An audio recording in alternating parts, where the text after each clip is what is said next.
All right, here we go again. We got another double banger of Pitcos. I showed this the other day.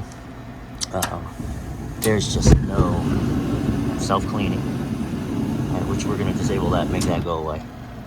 Look at the lack of force in the burners. It's terrible. Again, you should get this nice roar, and instead that's what you get.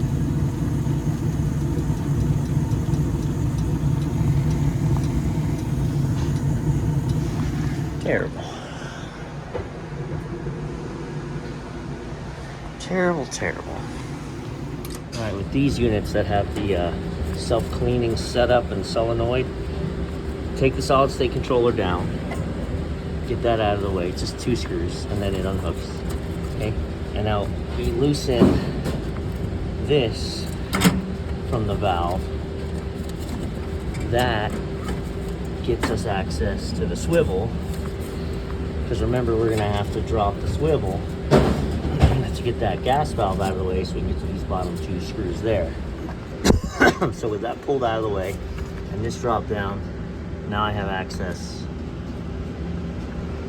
to all my burner screws.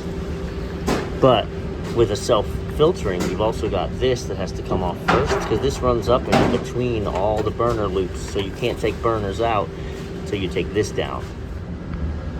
Okay, 2 5/16 sideways, loosen that. Then 2 screws here, drops the rollout safety. Now notice, only 2 of these burners have holes.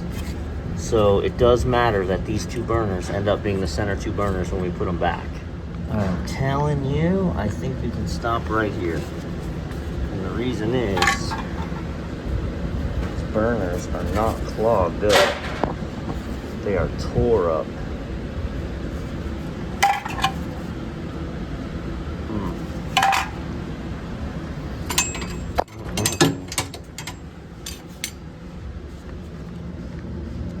Baffles are in place. Alright, let's pull these other 2. Alright, so we've got 2 that are completely terrible, 2 that aren't.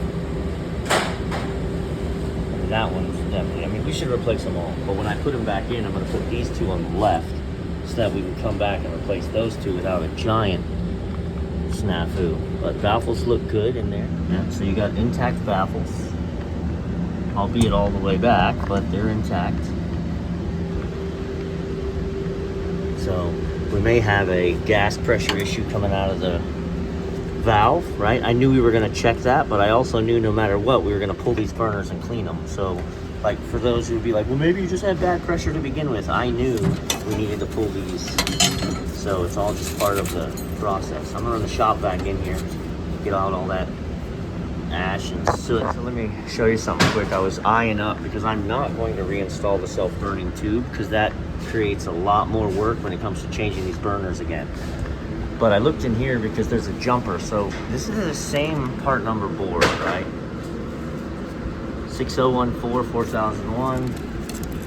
And this doesn't say, but it is. It's the same board. But you'll notice one has this and one has added this. This is the self-burning system. So they've just unhooked it, right? They literally just, when they changed this board, they had the board that didn't have the self-burning, so they're like, oh well, we don't need this. And they don't need it, it just won't fire off. But I'm pretty sure with this board, you need a jumper, or it's not gonna work. But I have a new one of these boards in my van, and so I can steal the jumper from it if I have to. But yeah, you gotta watch for that. For those of you that are being real attentive, you're gonna yell at me, stop, you're about to put in a burner that doesn't have a hole. That's correct.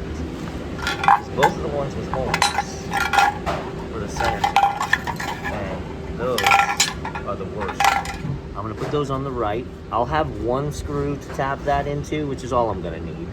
Again, I'm gonna be back in a few days with some new burners, and possibly a gas valve if I can't get that to adjust. So this is a new board, and you can see it comes with the bypass jumper. So now, knowing what we know, this goes here. So all you really need to do is jump the bottom 2 wires, and it's not going to fire off. It's not going to fire off the self-cleaning but it'll allow the circuit to close, so it'll recognize and it'll start. I'm going to put this jumper on and I'm going to show you what I mean about how it doesn't work without it. There's a couple things you could do. You could just take these wires off the solenoid, right? Like, look, you're like, isn't that dangerous? It could blow gas right in here. Well, when the solenoid's energized, that's correct. Okay, I'm not connected. We're going to turn this on. That's not going to do anything. It's not going to do anything because if the board has these 4 pins, it's looking for these 2 gray ones to make. And the gray ones are the rollout switch, right? That.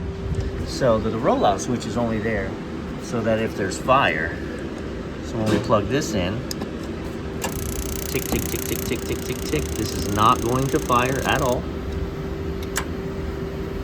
And my fryer is. Okay, so we don't have to worry about this. It has been taken out of the mix.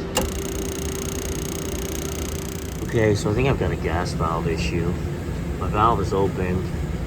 I can get 4 inches of water column coming in, but I can only get 2 coming out when the valve is energized. So I'm literally just not able to get the gas pressure. I tried to make an adjustment and I got no response at all from the burners. So I gave it a couple whacks, but actually looking at it, there's